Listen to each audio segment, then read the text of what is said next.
Assalamualaikum warahmatullahi wabarakatuh. Untuk anak-anakku kelas 10, selamat berjumpa lagi di pertemuan yang kedua dalam mata pelajaran Akidah Akhlak.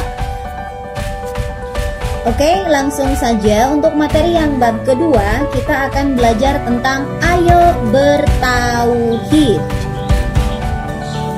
Oke, Islam itu dikenal sebagai agama tauhid atau agama yang monoteis, artinya yang hanya mengenal kita beribadah kepada satu Tuhan saja. Dalam Al-Quran dan hadis juga sangat ditekankan bahwa agar umat Islam senantiasa bertauhid hanya kepada Allah dan jangan sedikit pun akidahnya tercampur dengan praktek-praktek kemusyrikan. Tauhid adalah salah satu prinsip dasar dalam Islam. Ajaran tauhid dibawa oleh banyak nabi atau setiap nabi hingga nabi yang terakhir yaitu Nabi Muhammad SAW. Namun dalam kenyataannya banyak sekali kaum muslimin yang tidak bisa mempertahankan ajaran tauhid. Banyak yang kaum muslimin atau dalam kehidupan sehari-harinya kita temukan praktek-praktek syirik dengan berbagai macam bentuknya.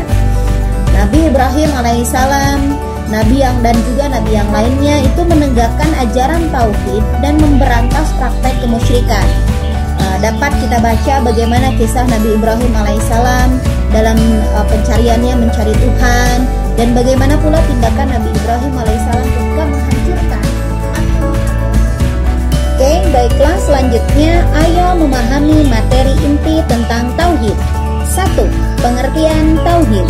Menurut bahasa, kata tauhid berasal dari bahasa Arab, yaitu dari kata tauhid, bentuk masdar atau infinitif dari kata wahada, yang artinya al-i'tiqadu biwahdaniyatillah, yang artinya keyakinan atas keesaan Allah.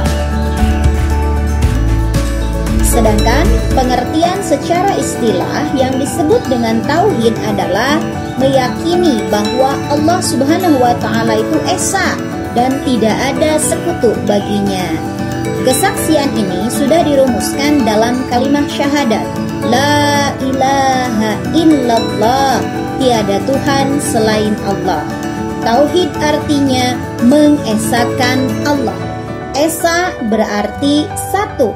Allah tidak boleh dihitung dengan 1, 2, 3 atau seterusnya, karena kepadanya tidak dapat dikaitkan dengan bilangan. Seperti itu. Dan di antara ayat Al-Quran tentang keesaan Allah adalah dalam Quran surah Al-Ikhlas ayat 1-4 yang bunyinya A'udzubillahi minasyaitonirrajim. Bismillahirrahmanirrahim.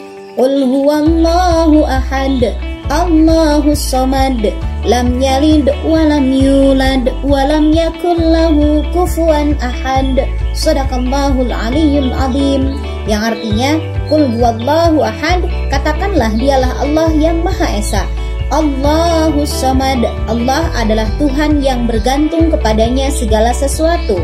Lam yalid walam yulad, dia tidak beranak dan tidak pula diperanakan. Walam yakul lahu kufuwan ahad, dan tidak ada seorang pun yang setara dengan dia. Dari ayat di atas dapat kita simpulkan bahwa Allah itu Maha Esa. Nah, di sini ada pendapat menurut M. Quraisihab tentang keesaan Allah, yaitu ada keesaan zat, kemudian ada keesaan sifat, keesaan perbuatan, serta keesaan dalam beribadah kepada Allah. Yang pertama, kita bahas keesaan zat. Keesaan zat itu mengandung arti bahwa seseorang harus percaya kepada Allah Subhanahu wa Ta'ala yang tidak terdiri dari unsur-unsur ataupun bagian-bagian.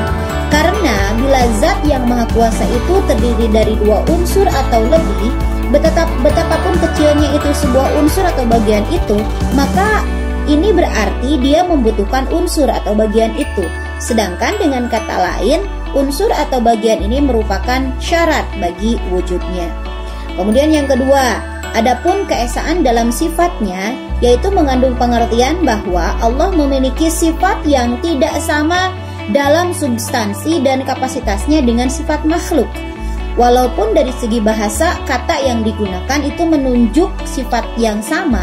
Sebagai contoh, kata rahim merupakan sayang kepada makhluk. Namun substansi dan kapasitas rahmat dan kasih sayang Allah berbeda dengan rahmat makhluknya. Kemudian yang selanjutnya adalah Allah Esa dalam sifatnya itu sehingga tidak ada yang menyamai substansi dan kapasitas Allah tersebut. Kemudian selanjutnya adalah keesaan Allah dalam perbuatannya, mengandung arti bahwa segala sesuatu yang berada di alam raya ini, baik sistem kerjanya maupun sebab dan wujudnya, semuanya adalah perbuatan Allah Subhanahu wa Ta'ala. Sedangkan yang terakhir, keesaan dalam beribadah, yaitu perwujudan dari ketiga keesaan di atas. Seperti dalam Quran Surah Al-An'am ayat 162 yang artinya, sesungguhnya sholatku, ibadahku, hidup dan matiku semuanya karena Allah, pemelihara seluruh alam. Jadi di sini dapat disimpulkan bahwa segala bentuk peribadatan harus ditujukan hanya semata-mata karena Allah Subhanahu wa Ta'ala, hanya Allah yang wajib disembah dan tidak boleh persembahan atau peribadatan itu ditujukan kepada selain Allah. Keesaan Allah sangat penting ditanamkan dalam hati seorang yang mengimani adanya Allah Subhanahu wa Ta'ala. Oleh karena itu, untuk mendukung keimanan kita kepada Allah, itu harus didukung dengan pemahaman kita terhadap ilmu tauhid itu sendiri, dari cabang yang termasuk ke dalam cabang-cabang ilmu tauhid dan lain sebagainya, sehingga diharapkan seseorang dapat mudah memahami ilmu tauhid. Kemudian untuk lebih melengkapi pemahaman tentang pengertian tauhid, berikut adalah hal-hal yang terkait tentang ilmu tauhid.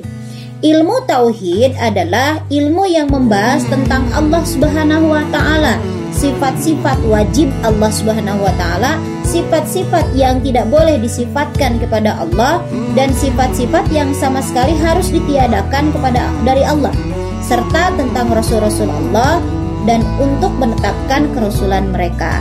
Hal-hal yang wajib ada pada Rasul, kemudian hal-hal yang boleh dinisbatkan kepada Rasul, dan hal-hal yang memang terlarang dikaitkan kepada Rasul itu sendiri. Ilmu ini dinamakan ilmu tauhid karena memang pokok pembahasannya yang paling penting adalah tentang menetapkan keesaan atau wahdah Allah Subhanahu wa Ta'ala dalam zatnya, dalam peribadatan dari makhluknya, dan meyakini bahwa dialah tempat kembali dan satu-satunya tujuan. Keyakinan tauhid inilah yang menjadi tujuan utama bagi kebangkitan Nabi Muhammad SAW.